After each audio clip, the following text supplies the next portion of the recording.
Naam mtazamaji, leo hii ndani ya kitengo cha siasa mtaani ninazungumza na wananchi kuhusiana na mustakabali wao humu nchini. Je, watasema nini? Mzee, jina lako kwa ufupi tafadhali? Benjamin Dede. Wewe ni mkazi wa kutoka wapi? Mimi ni Mjaluo kutoka Kisumu County, Muhoroni Sub County. Okay. Na mzee, hivi juzi umetazama kwamba viongozi wanazidi kujibizana hapa na pale. Maoni yako mafupi kuhusiana na swala hili? Hiyo picha inaonyesha ya kwamba hawajakomaa kisiasa. Wanaleta maneno, mchezo ya watoto mbele ya watoto na wazee na wazazi wao. Naongea kama hiyo, kama mimi najua wote ni watoto wangu kwangu, na siwezi kuongea machafu mbele ya mtoto ama mbele ya wazee. Lazima wawe na heshima, awe president or anybody ule ambao alikuwa anajibiana naye. Na kidogo tu nikuulize mzee, tumekuwepo na maeneo bunge, bunge la seneti pamoja na serikali ya kitaifa.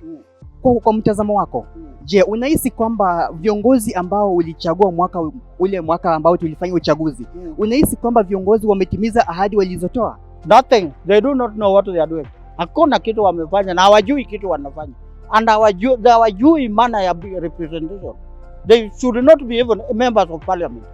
We don't have parliament in Kenya.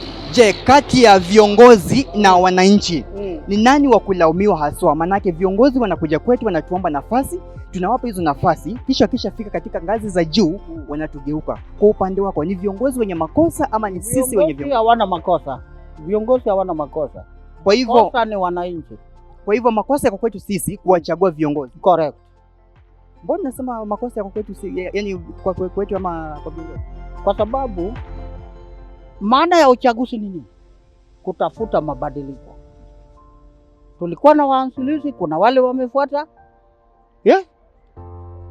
And those who are coming hawana kitu ya kukuja naye. And even if you give them, even if they come and cheat you, if you give them that position, they do the same thing. They even do more worse than the ones they wanatoa.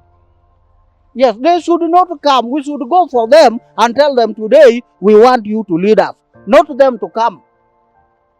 Anybody who seeks a post of representation should wait and let the mwananchi go to him, not him to come to him with money.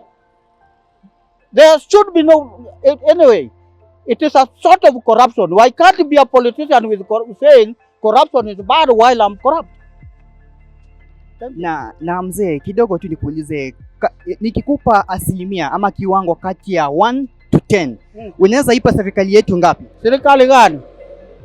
Hii ya hii. Yeah? Hatuna serikali. They have to change. Hatuna serikali. Yes. There's no government. And let me add it. Even those are complaining to be good, they are coming to do nothing. You understand? We don't want them. Yes. Some of them have stayed in the government for quite a period. Some are my age mates. Kalonzo is my age mate. He has been in many governments as VP. What change has he come with to influence his boss? Nothing. You see, what is wrong with education in Kenya? You know what education in Kenya is? I myself have gone out for further education. If I come from Kenya and by that time, you have to stay for some time, is when you are entering the university. But how about today? Where is this education taking these people? Bwana, let us stop killing the other people's mind while ourselves we got ours right. Thank you. Na iwapo sasa hivi mzee, iwapo rais atukeleze hapa, neno moja tu, ungeweza kumwambia ni nini? I'll tell him he is on the wrong path. He should take the correct way. Number one, time for politics is not yet. He should sit in the office, consult his consultants or advisors to tell him what to do. Not here and there, and wherever they go, there is only hue and cry. And they don't sort that problem. Everywhere. Now, lastly, I'm a taxpayer like any other person. Why must I demand for services? The services should come direct. And if they know they don't bring the service, they should not take my tax. Mzee, iwapo ungepewa nafasi sasa hivi ya kuongoza taifa, je, ungefanya nini? Hey, hello, I'll start from zero. From zero. Because Kenya got independent when I was 7 years old. You understand? I saw what was Kenya. And I knew Kenya very well. Do you understand? And there is no question of saying we have a bigger population. No, we have minds today. You see, in Kenya, even if we have an engineer, it's just engineer ya repair. He cannot make this thing here. And we have what?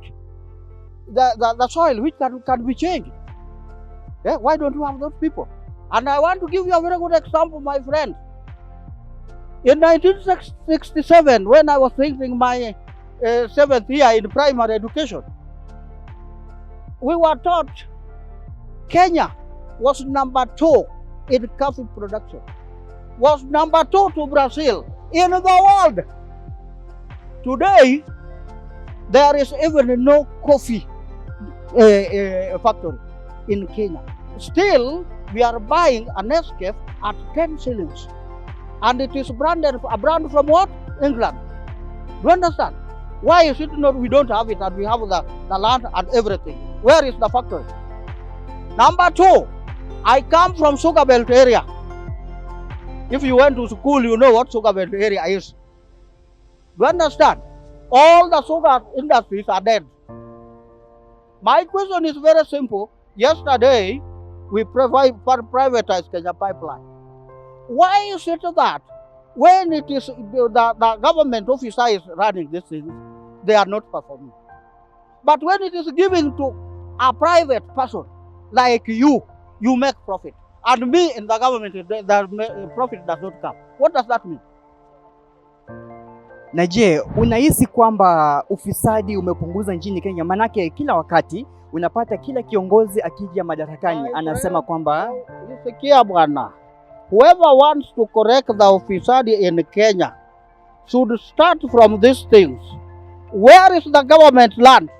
Because you cannot buy it yourself even in your house when you don't have a garden. Am I right? Where is the government land? When Kenya was getting independent, we had the ADC farms. Where were they? Where? Why don't they bring them back and they want to become leaders? Number 2, I myself am a unionist. When the so-called post office is the present Safaricom, it is yielding profit. Is that right? By that time, why was it sold? And when it was sold, where is that money? What that money have gone where? And that institution was already employing almost all graduates from Nairobi University, because that time we didn't have many universities. Do you understand? Now it is employing how many? Yeah? Right now I'm a retiree from the Nairobi County. My performance contract could not exceed 51%. The reason is why, if you go to the file where I was, lack of human resource and personnel. So this time, people are walking around without what? Young men are walking out here with what? Without job. And myself, I was employed in 1988, retired on the 2022, writing the same thing. No people, and they are providing the public health department. Why? Now, this was the place where people are getting their need. Those who did not go to school can get their employment. Yeah? Why? Yeah? Na je, maoni yako ya mwisho kwa viongozi wetu ni yapi? Maongozi yetu ya nini ya mwisho, if they want to help Kenya, yeah, they should refrain from their dirty plans, their dirty thinking and dirty politics. Thank you. Mtazamaji, hii si hadithi ya mezani, bali ni sauti halisi kutoka kwa watu wa kawaida. Ifikiapo uchaguzi mkuu mwaka ujao, je, wananchi watazingatia lipi ili kuwachagua viongozi wao? Jina langu naitwa Emmanuel Indeche.